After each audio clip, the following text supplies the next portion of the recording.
ഇപ്പോൾ ഈ ഒരു വീഡിയോയിൽ നമ്മൾ നോക്കാൻ പോകുന്നത് ആപ്പിൾ ഐഫോൺസിൽ എങ്ങനെ നമുക്ക് കോൺഫറൻസ് കോൾ ചെയ്യാം എന്നുള്ളതിനെ കുറിച്ചിട്ടാണ്. ഇപ്പോൾ കോൺഫറൻസ് കോൾ എന്ന് പറഞ്ഞാൽ ഒറ്റ കോളിൽ തന്നെ ഒന്നിൽ കൂടുതൽ ആൾക്കാരെ ആഡ് ചെയ്യാവുന്നതാണ്. ഇപ്പോൾ നമുക്ക് 3 പേർക്ക് വേണമെന്നുണ്ടെങ്കിൽ ഒറ്റ കോളിൽ സംസാരിക്കാവുന്നതാണ്. അപ്പം അതിന് വേണ്ടിയിട്ട് ചെയ്യേണ്ട കാര്യം എന്താ വെച്ചാൽ നമ്മുടെ കോൺടാക്ട്സ് ആപ്ലിക്കേഷൻ ഓപ്പൺ ചെയ്യുക. ഓപ്പൺ ചെയ്തതിന് ശേഷം ഏതെങ്കിലും ഒരു കോൺടാക്റ്റിലോട്ട് കോൾ ചെയ്യുക.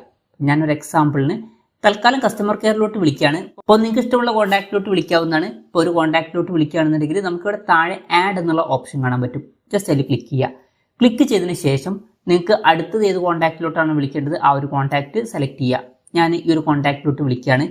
ഇപ്പം ആ ഒരു കോൺടാക്റ്റിലോട്ട് വിളിക്കുകയാണെന്നുണ്ടെങ്കിൽ കോൺടാക്റ്റിലോട്ട് റിങ് ചെയ്യുന്നതായിരിക്കും. ഇപ്പം അവർ ഇവിടെ കോൾ അറ്റൻഡ് ചെയ്തിട്ടുണ്ട്. കോൾ അറ്റൻഡ് ചെയ്ത് കഴിഞ്ഞാൽ ഇവിടെ താഴെ മെർജ് കോൾസ് എന്നുള്ള ഓപ്ഷൻ കാണാൻ പറ്റും. ജസ്റ്റ് അതിൽ ക്ലിക്ക് ചെയ്യുക. ക്ലിക്ക് ചെയ്യുകയാണെന്നുണ്ടെങ്കിൽ ആ ഒരു കോള് മെർജ് ആവുന്നതായിരിക്കും. ഇപ്പം ഇവിടെ നോക്കിയാൽ കാണാൻ പറ്റും 2 ആൾക്കാർ ഈ ഒരു കോളിലുണ്ട്. ഇപ്പം ഇവിടെ ഈ ഒരു ഐ എന്നുള്ള ബട്ടണിൽ ക്ലിക്ക് ചെയ്താൽ ആരൊക്കെയാണ് ഈ കോളിലുള്ളത് എന്നുള്ളത് കാണാൻ പറ്റുന്നതായിരിക്കും. അപ്പം ഇങ്ങനെ നമുക്ക് വളരെ സിമ്പിളായിട്ട് നമ്മുടെ ആപ്പിൾ ഐഫോൺസിൽ കോൺഫറൻസ് കോൾ ചെയ്യാവുന്നതാണ്. അപ്പം ഇത് നമ്മൾ കട്ട് ചെയ്യുകയാണെന്നുണ്ടെങ്കിൽ ആ ഒരു കോൾ കംപ്ലീറ്റ് കട്ടാവുന്നതായിരിക്കും. ഈ ഒരു വീഡിയോ നിങ്ങൾക്ക് യൂസ്ഫുൾ ആയി എന്ന് വിചാരിക്കുന്നു. എന്തായാലും ഈ ഒരു വീഡിയോ പറ്റിയിട്ടുള്ള നിങ്ങളുടെ ജെന്യുവൻ ആയിട്ടുള്ള അഭിപ്രായം ജസ്റ്റ് ഒന്ന് കമൻറ്റ് ചെയ്യുക. അതുപോലെ തന്നെ ഇതുപോലുള്ള വീഡിയോസ് ഇനിയും കാണാൻ താല്പര്യമുണ്ടെന്നുണ്ടെങ്കിൽ ഈ ചാനൽ സബ്സ്ക്രൈബ് ചെയ്യാവുന്നതാണ്.